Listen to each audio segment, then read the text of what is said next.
I'm Reggie Ponder, the Real Critic, and I want to welcome you to the first edition, our first podcast, and this is the Real Critics Network. And I have with me my friend and longtime collaborator, Kathia Woods, and we will talk about that later. But first, let me introduce myself to people who might not know who I am. I am a film critic out of Chicago, born and raised. I'm from the South Side. Yes, everybody always asks me, "Do I know Michelle Obama?" Yes, I know Michelle Obama. But anyway, I'm from the South Side. I've been a film critic for over 20 years, and I really believe in the dialogue about film and being inclusive. One of the things that has spurred me to be a film critic is the fact that here in Chicago, it is dominated by white males. And I just think, you need to have a little more spice in there. And so that's why I became a film critic. I currently write for indigo.com. You can catch my video reviews there. I also write for the Garfield Lawndale News, which is a paper on the west side. I'm living on the west side, but I'm loving both the south side and the west side because I'm a south sider by heart. And then I'm also contributing to other places as well. At the end, I'll make sure we put the links to all the places that I'm contributing to. But with that, I'm going to introduce my collaborator here, Katia Woods. Hey everybody, my name is Kathia Woods. I am a film, TV critic, entertainment journalist. Like we all got to wear multiple hats because the industry is saying you can't stay in one lane because you'll be poor, even poorer. I am out of Philadelphia, but I currently live in Georgia. Still love my birds though, even though Reggie tries to push me in the other directions. It's still go birds. And I have my own outlet, cupofsoulshow.com, where we really try to hone in and cover film, but underrepresented Black, Latinx, Asian, and women. And I also contribute to the Philadelphia Tribune and the Sacramento Observer. And I have a radio segment every Wednesday on Word and Reality Check with Tanya Pendleton, where we kiki and we talk all things film. And I'm so happy that we're doing this because we've been talking and we've been talking and we've been talking, and our kids done graduated college and moved out, moved back in, and we done got a dog and all this other stuff. And we are just so happy to give a different perspective to this very interesting conversation that is film, and hopefully will enlighten, make you laugh, and have you also look at some films that you may not look at when you are out at your cinemaplex or whatever place you consume your films and your television. Well, you heard it there. That's my friend Katia, and I want to tell you something. Is that she did say that she's for the birds, which is Philadelphia, but she's in Atlanta, so it could actually be the Falcons. That's what it could actually be. They're at home. They're on the couch. The Philadelphia Eagles are playing on Sunday. So All right, just all so right. we know, their stadium is being used for the college, championship. That's Oh, the Falcons are on vacation. whatever. So we'll get into our first segment, and our first segment is called "What's on My Mind." And I'm going to kick this off for our first podcast here. And what's on my mind is the question whether or not we should have these award shows at all, given the fact that Hollywood is in such a uh, have I mean, you look at the fires that are happening in LA. The question is, should we be celebrating excellence in film while people are struggling? But then the other question is, well, why shouldn't we? Wouldn't that help the industry? Wouldn't that keep people working? Wouldn't that be honoring the work that people have been doing? I don't know the answer to this one, but it's really on my mind. That's what's on my mind, and I'm going to be thinking about it for a while. I forgot to mention, or I didn't mention, that I'm a member of various organizations, and one of them is the Critics' Choice Association. And our awards are supposed to come up, and we're discussing this topic right now, whether or not we should continue on and have the award shows. I don't have the answer, but the segment is what's on my mind, and that's what's on my mind. Katia, what's on your mind? Well, why I think it's a tough one, right? I do think the award shows need to go on because we've had award shows we had award shows 9/11, and 9/11 I think was about as horrible as something, because what's happening in LA is a natural disaster, right? 9/11 was something that was done to us and shook up our whole entire world, and we still proceeded with award season. Now, as in 9/11, the tone of the award show needs to change, right? It was a little bit more toned down. People didn't come so overtly diamonds and pearls, right? And the focus was on bringing awareness to what our country was dealing with, right? And taking care of those families that lost loved ones, and the enormous amount of first responders that we lost, right? So I think we can do that with the award shows. And I think the bigger picture a lot of people are missing is there are a lot of gig workers, which are people who get hired per contract for whether it's a show or whether it is handing out water. They make their bulk of their money, a good portion of their salaries, working award season, so the person that you see in the carpet, guiding the stars as they take their pictures, the photographers that take the pictures of the stars, makeup artists, hairdressers, the list goes on and on, the seat fillers. It is not, I need us to get out of this mindset. It's just rich people celebrating rich people, because the people holding the mic, the person lighting, those people are not rich. They're working class people. They just happen to work in the industry. And a lot of those folks did lose their home, and they're going to need money. They need to make a living in order for them to be able to rebuild. They're still going to have to find temporary housing. They still got to eat. At some point, these resources are going to dry up, and you're going to need money. You're going to need to bank up in order for you to support everybody. So I want us to think a little bit more logistically. I think we can do this. Some people said a telethon. I said, now hold up now. Let's not always go crowdsourcing to the people. The people have shown up and are giving to these GoFundMe's, and the list goes on, right? The first thing is, let's go ask regular people. The regular people are hurting. That's why we have the tone of the election, because regular people said we want somebody who is going to help us get our grocery bills down. I do think that all the studios, one thing that I like that I'm seeing is, for instance, the Academy scrapped the Oscars nominee luncheon. So they said that 250,000 that they would have spent on the Oscars nominee luncheon is going towards helping first responders, helping rebuild. Disney came out and said, we're giving 15 mil. Netflix said we're giving 15 mil, right? All the studios need to buck up first. We don't need any more of these parties. I also love with the Grammys. I love a good party, but I like the fact that they're like, all the labels have scrapped. Every label, every situation in music usually has either a pre-party, an after party, or several parties. The Rock Nation brunch, don't need that. So they're taking that money that they would have resourced for those things, and they're giving it to support first responders, to support various different organizations. That's something that I do agree that we should be doing, because you know what? How can you sit there kiki and have champagne dreams when somebody's house burned down, Yeah, And no, so I, no, so I think go that's ahead. a way to go. Take that money, but you still, like I said, is have the award shows, bring the focus, have the stars, and most importantly, I want to be very clear on this, right?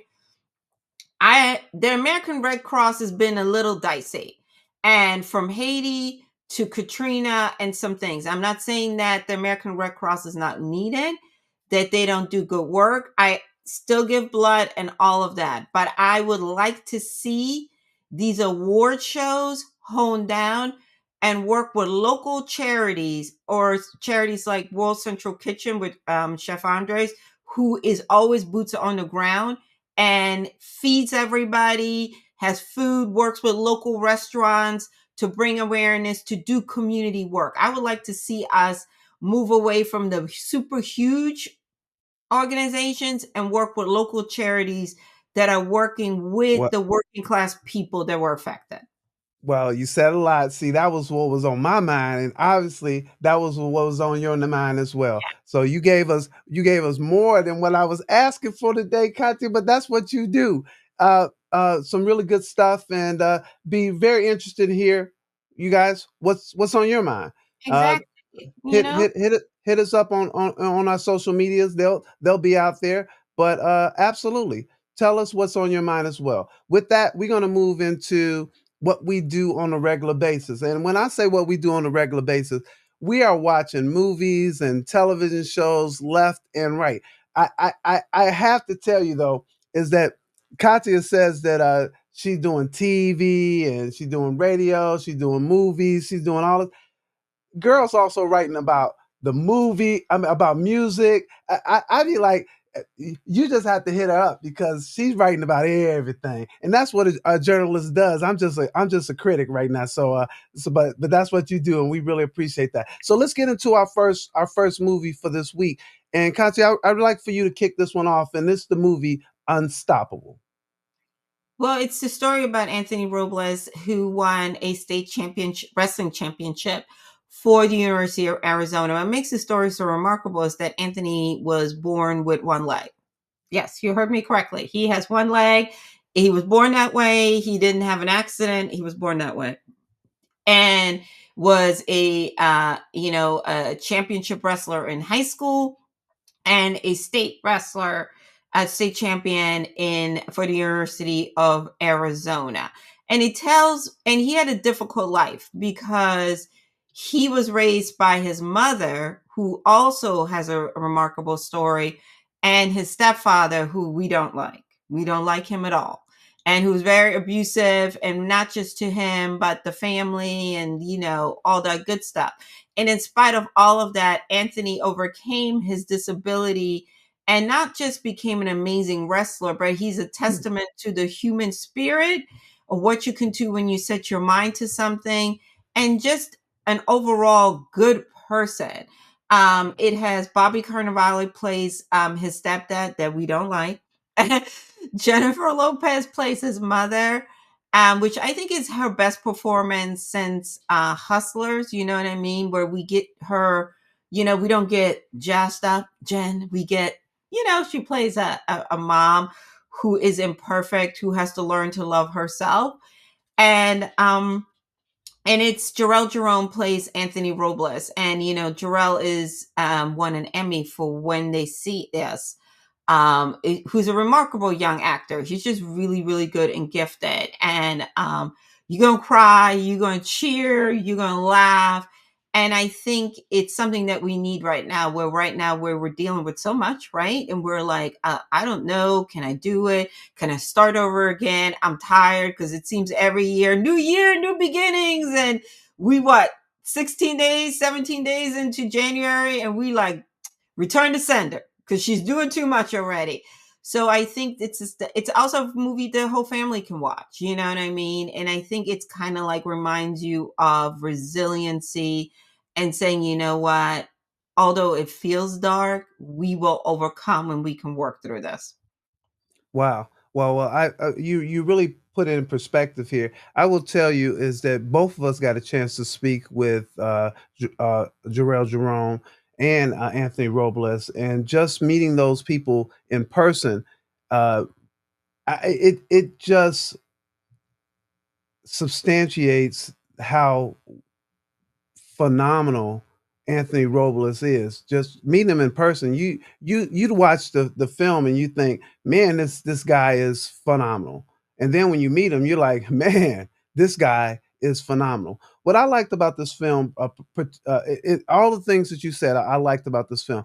I also like that this is a film that is inspirational, is that there is no way that an able-bodied person can look at this and not be inspired. And then there is no way that someone who might have a disability can look at this film and not be inspired. This is a very inspirational film to see how he was able to navigate a very, very tough situation at home and tough situations on the mat. And it's interesting how those two things, in some kind of ways, parallel each other. Is that his struggles on the mat and his struggles at home? He used the same kind of strategies to overcome it. Uh, Jarrell Jerome is very good in this film, and he talks about how he had to go through a lot of training to understand how to move his body, how to use crutches, all the things that he needed to try and portray this phenomenal person in it in the best and most respectful way. And I think he does that in spades. And I agree with you that Jennifer does a really nice performance here, but Bobby actually brings it. You say we don't like his stepfather. We don't. But in part because of the portrayal that Bobby brings to that character. Oh my goodness. I want to hit Bobby next time I see him. I mean, I'm mad at him. Oh, And and then lastly, you uh, a Chicago connection for us. You know, we can't eh, from a Chicago perspective because he had two coaches, and when you look at and I'm laughing to myself because when you look at both of the coaches that he had, you have Michael Pena, Chicago, and then you have Don Cheadle. And so you really do have this powerhouse ensemble that works together to bring this very true and very important story to the big screen. And I think it's one of those movies that's a must watch. I agree. I mean, I think again, it's it's dropping at the right time. Sometimes art and life like intersect, and I think this is one of those, you know what I mean? And hopefully it will inspire us to rise and remember when we lean into our strengths, you know what I mean? Even when we're scared, we can do amazing things. I love that, Katya, that you talk about when we lean into our strengths because people thought that him not having that extra leg was going to be it was a they looked at him with a disability, but what his mother and he how he received what his mother says like yeah you might be missing something but you got something, and the stuff that you got, those are your strengths, and those strengths we're going to lean into those and help you be the best that you can be. And I love the fact that you mentioned that about leaning into your strengths. 100%. Well, this is I'm recommending this for sure, and I think you are as well. 100%. And you can, everybody can pull up on the to the couch, get your favorite spot in your snacks, and you can watch this as a family. Absolutely. Well, great. Well, that's our first movie. Let's talk about our second movie. And I know a lot of times you guys be thinking it's one of them days. It is. That's the movie we're gonna talk about. One of them days. This one is starring Kiki Palmer and SZA, where they're best friends. I'm talking about ride or die friends, and uh, they start running into a little problem. That everything that could go wrong goes wrong, and everything that could go right goes wrong. In this film, the premise of the film is that they got their rent money, they're ready to pay the rent, but SZA's character decides, for some unbeknownst reason to me, to give the money to her boyfriend instead of giving the money to the rent man, to the landlord. That don't make Does that make sense to you? Doesn't make sense to me. But anyway, boyfriend borrows the money, and now Is that they're what we call it? Borrows? well, that's what he said. He said in the film that he was just using it as a loan, So I'm going with what he said. But he took the money. But boyfriend takes the money to do whatever he needs to do. He talking about he's an entrepreneur and he was trying to do some t-shirts and something else or whatever. But anyway, that puts the two in jeopardy of being evicted. And now they have to find the money by the end of the day so they're not evicted. And it is really about their day, going through their day, trying to figure out whether or not they will have a place to live. Now, in my review, I said this.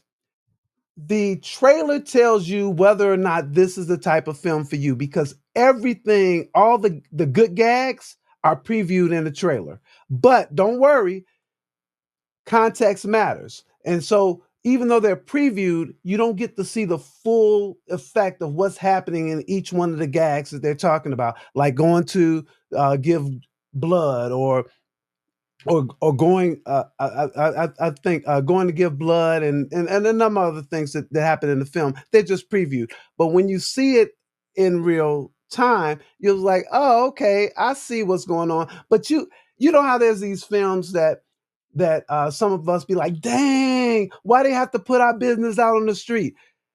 Because it touches on some real issues that you have, like living paycheck to paycheck, going to payday loan places, not being able to uh, uh, not being able to progress in your job. So there's so many different things that it touches on, and there's some real issues. So I like the film because it touches on a number of real issues that people have. I like the film because it has some funny to it, but I will tell you some of these things were hard to suspend belief for, even though it had some nuggets of truth in them. There were some things that just were hard to suspend belief. It was hard for me to suspend belief that she would give her money to the boyfriend. She not stupid. What, you just gonna give the money to the boyfriend and think he gonna go pay the rent for you? And boy been leeching off of you all the time, I wasn't buying that. It was hard for me to believe that they would walk down the street just flashing their money after they were money hungry and they needed the money real bad. So there were a number of things in the film that I was like, it just doesn't ring true. However, it was surprisingly in the film they used the frame ghetto, and I was like, so my review says that this is ghetto but with some audience appeal. It actually has some audience appeal. You're going to like these two characters. You're going to love their ride or die attitude. You're going to love the fact that the two of them can argue, but can still figure out that, you know what? It's us. It's our relationship that really matters. They build each other up and they support each other. So overall I like this film, even though they had some things that made me go, That's what I got for you, Katya. I think you're right. This is a perfect film for this time of year. Now, I agree with you. If you're looking for some deep context, this is not the film. This is a good kiki. You come with your girlfriend, your boyfriend, whatever. You get your little popcorn. You sit where you like to sit in the theater, and you tune out for the hour and some change. That's what it is. Think like Fridays, right? And I love the fact that number one is number Issa has kept her word are opening the doors and bringing other people through the door. The director, this is his feature film debut. He started out directing music videos and then directed a couple episodes on Rap Ish. I'm saying the nice word because we keep in a family. And then she had the opportunity to produce this movie in under her deal with Sony, had him directed, got Kiki Palmer, who although people are like, well, it's Kiki, she's got a lot of experience. She's not. If you look at the trajectory of Kiki's career and where her peers are that were in that same, child actor class, Kiki doesn't get this. Most of her opportunities, once again, come from Black cinema, Black communities, and there's nothing wrong with that, right? Um, so for Issa to be like, hey, I'm gonna get a veteran like Kiki to play Drew, and I'm gonna give SZA, who I'm sure they have their relationship being in this LA artistic clique, her first to act. And I was very pleasantly surprised by SZA because it can be hit or miss with these comedians and with these music artists. They either play Really glad, themselves. really glad that you're mentioning that. Thank you Yeah. so much.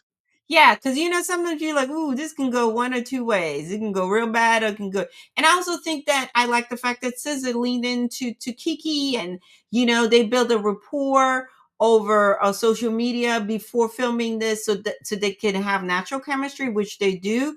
And I also like that SZA didn't try to overreach. She's like, okay, I'm gonna stay in my lane, I'm gonna stay in this bubble, and I'm gonna own this space, right? Now, I as far as like Reggie, you and I would never give our ears. First of all, we wouldn't date somebody like Keyshawn. That's number one, who's a hot mess, who's a third roommate that don't pay rent but occupy space. That's number one. We would not. He would not be in our lives.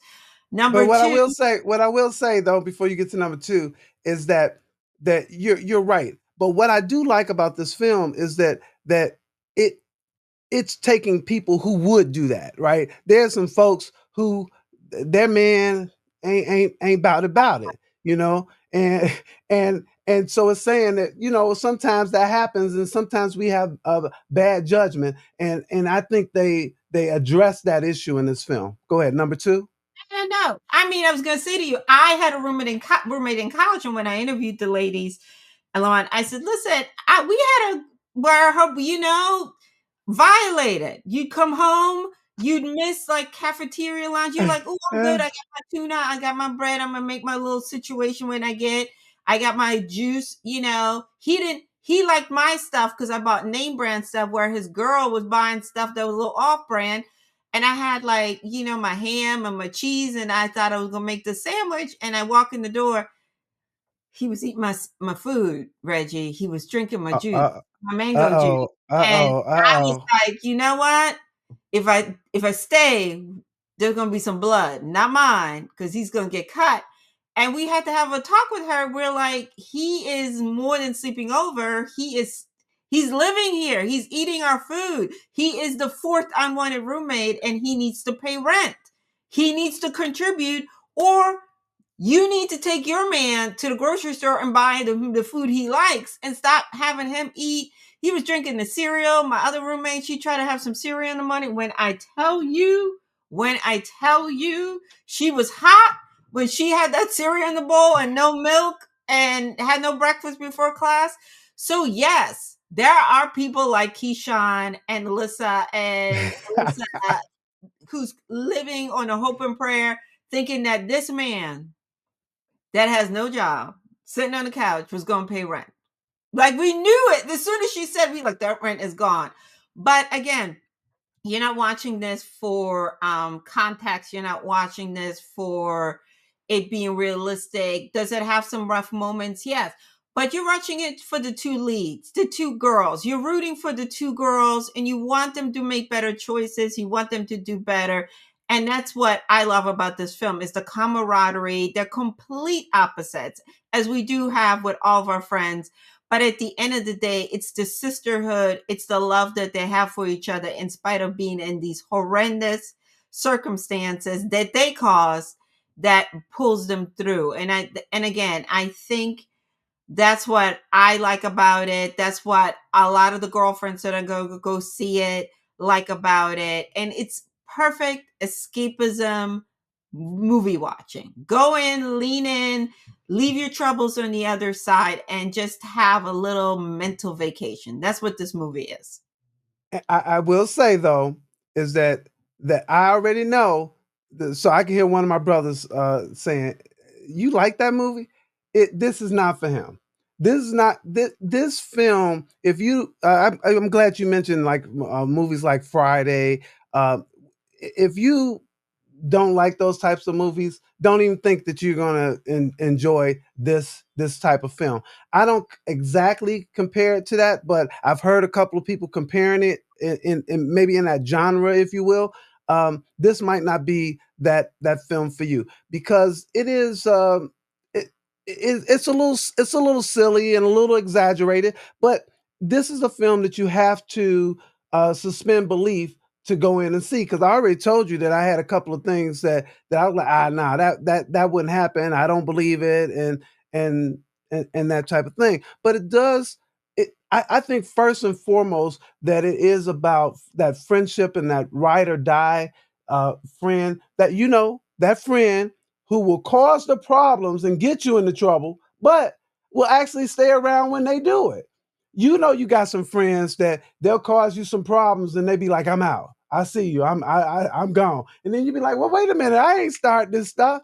So it's about that, but it's also about self-worth because both of these young ladies had to figure out, had to get to the point to talk to project to others what they were worth, but in a sense they also had to believe in themselves that they were worth something. On Scissor's character's case, it's about her paintings and how great she can paint and what she could bring to the table. On Kiki's perspective, it was really that, look, I know that I shouldn't be at this level. I am so much better, and I'm better than the people who are managing me, and I need to go out there and represent that. So I love that, and I think that that is real important. They have some other actors in this that are important. You know, I'm always about that whole Chicago thing. They had the Chicago crew down pat. They had my boy Dwayne Perkins in the house. They had Little Rail Howery there. Obviously, Kiki Palmer. So Chicago was well represented, and then they had some other people like let me see. I think they had some other people. Well, Cat Williams was in it, Janelle James, but they ain't Chicago. So you know what can I say? And again, it's just great escapism. And again, this movie works.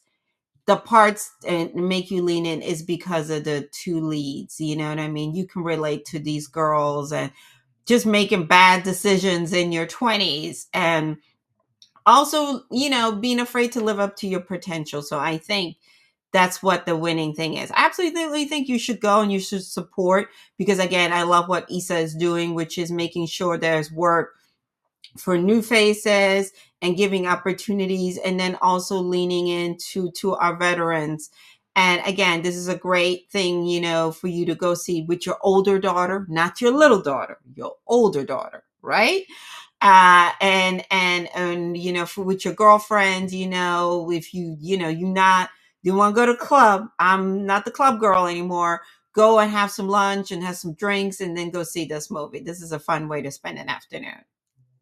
There you have it. So we talked about two movies, and we're recommending both. I'm recommending this film with a caveat because I already know some of my people be like, I'm not gonna go check that one out. So I know who you are. This is probably not that movie for you. So anyway, now we're gonna move into our final segment of the day, which is um, basically what I call the rant and rave. This is where we get 30 seconds to passionately rant or rave about something on film and TV. And I'm going to let Katia do it first because she's not going to do 30 seconds. You know, she going to rant and rave for a minute. So I'll come back and I'll tie it up, you know?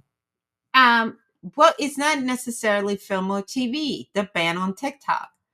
Allegedly on Monday, we will no longer have access to TikTok, and it leads to a bigger conversation in our industry. How is this going to affect our profession? Because the studios have relied so much on influencers, many who have a large following on TikTok. Will they still be using them when they don't have a platform? Because a lot of them put all their eggs in one basket, which is TikTok, and they're not on Instagram. They're definitely not on Facebook. They're not on X or Twitter, whatever you calling it. Where are these people going to migrate? Are they going to go back to Snapchat? Like, how is this? What's happening? And in the meantime, we've been consistently doing us. So, how is the ban on TikTok going to affect our profession, our community, and this marketing outlet, right? That the studios have been relying on, not always utilized well, right? Because I heard a woman last year at Comic Con talking about, excuse me, at CinemaCon, how she used influencers for 1001, which is the movie with Tiana Taylor. And I'm like, well, but you used the wrong influencers because the movie was about motherhood, and you used some 20-year-olds.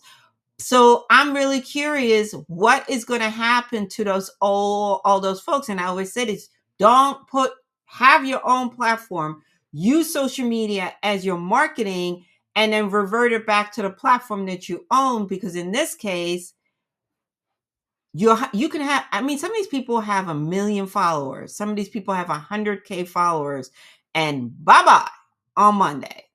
Yeah, it's that's a really good one to bring out and see. I wasn't even gonna comment on your rant, but I think that that's a really interesting thing. I think that the studios, because they are so in love with the social media people, is that they'll try to figure out some way to assist them, because those numbers that those social media folks have, if you got, you know, 1, 2, 3 million followers, which some of these folks absolutely do, the studio is like goo goo for gaga for that. So it'll be interesting. I'm That's a really interesting rant to see what the studios might do, and also just how it will affect our industry overall. Thanks for that one. That was good. I don't even know if mine is as good as yours, because What's you your really talk, no, no, I mean, girl, listen. girl. So I, I hate to talk about Philadelphia stuff,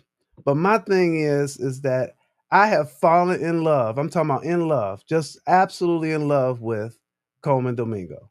I'm sorry. I know that's your boy, and we talking about Philly, but I've fallen in love with Coleman Domingo. He has just proven to me time and time again that he is bad.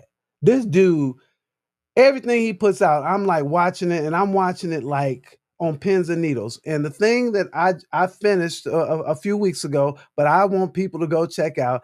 It is on Netflix, and it is called The Madness. It is madness for real. Brother is out there just doing his daily job at CNN as the CNN pundit, and then all of a sudden, all hell breaks loose, and he is being framed.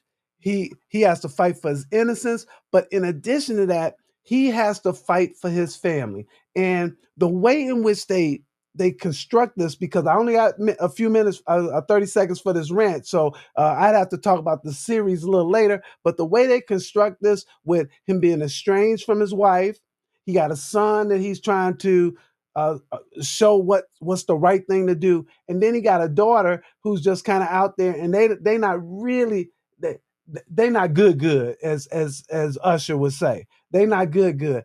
And the way in which they put all of this stuff together is so it's captivating. It is my jam. Coleman Domingo is my jam. That's my 30-second rant. No, I agree. And what Coleman did, I got a chance to speak to my friend, is he made sure they did exteriors of Philadelphia, not just in popular. Like if you're from Philly, you can tell everybody always. Here's a hint for you guys: everybody always shoots at the front, what they call the Rocky Steps. No, those are the art museum steps. Go and support that art museum. It's absolutely utterly beautiful. Right on Wednesday, you can go pay what you want and see a lot of the artwork in there, which is absolutely gorgeous. They shot behind. There's a whole other part of the art museum that a lot of these shows, a lot of these films don't ever take care of. And that leads into West Philly. And he made sure they went to parts of his neighborhood where he grew up, where the people were, to show love to the community. And that I really, really love, because again, Philadelphia is more than downtown. It's also, Philadelphia really is, and like a lot of big cities, it's a city of neighborhoods, and too often they concentrate on just the part where the money is. They don't go to the people. And he said, no, I'm an executive producer. I'm a Philadelphia native. I'm a West Philly native. We gonna go to the hood. We shooting in North Philly, uptown. We shooting in West Philly. We're gonna go be with the people, and I appreciate that so much. Yeah, since you commented on my rant, I do have to say is that the actors in this, man, oh man, they got Thaddeus Mixon, who playing the son. They got Marsha, Stephanie Blake playing. She just killing. I mean, I was like, where did I see her from? I had to be like, I know this woman. They got Dion Cole, and then they got the actor extraordinaire, and I'm just mentioning a few of them. And I apologize, because you should just mention the whole cast. But Stephen McKinley Henderson, oh my goodness, do I love me some him? This show, it's worth it. Go and check it out. If you don't have Netflix, go over a friend's house who got Netflix and just sit down and binge it, because this one was all that. Don't get That the that's all I got. password. You're gonna get them in trouble. You gotta go over there No, or ask to be a part of the family plan. Don't get the password because yeah, Netflix, it's a yeah. wrap for Just all of just just go over to the house and say, "Look, can I stay here for a couple of days? Because I want to watch this series, or at least come back and check it out. But bring your own snacks. Be upright. y'all. Bring your own snacks. Don't go over the house and then expect them to give you the snacks too. But check out the madness. That one is really about it. Hey, that's our show for today. Uh, we talked about a lot of things. Hopefully, you'll follow us on social media. I'm on Twitter, Instagram, YouTube. I had a presence on TikTok, but I didn't really do anything on TikTok, so it doesn't matter. But at the Real Critic, that's REEL. The Real Critic, that's me. And then on Facebook, if you're on Facebook, you can follow me at Reggie the Real Critic. So please do that. Katia, tell them where they can find you again. I'm Kathia underscore on. I am not on Twitter anymore because Elon would be doing the most, but I am on Blue Sky. I'm on Spill. I am on Instagram. I was on TikTok, but it's gone bye bye. And I am on Facebook, so you can follow me there on all things. And listen, somebody else was saying like, "Where are we going to?" I said, "Listen, y'all let me know, work it out, and see if it sticks around for a minute before you ask me to join." I heard that. Well, I actually joined Blue Sky too, so we'll need to hook up on Blue Sky for sure. I joined it as at the Real Critic. Nobody took that, so that was really good.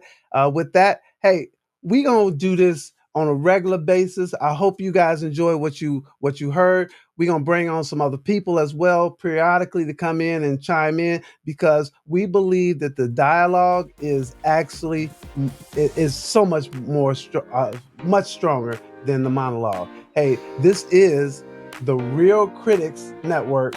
Thanks for joining, and we'll see you guys next time. See you next time.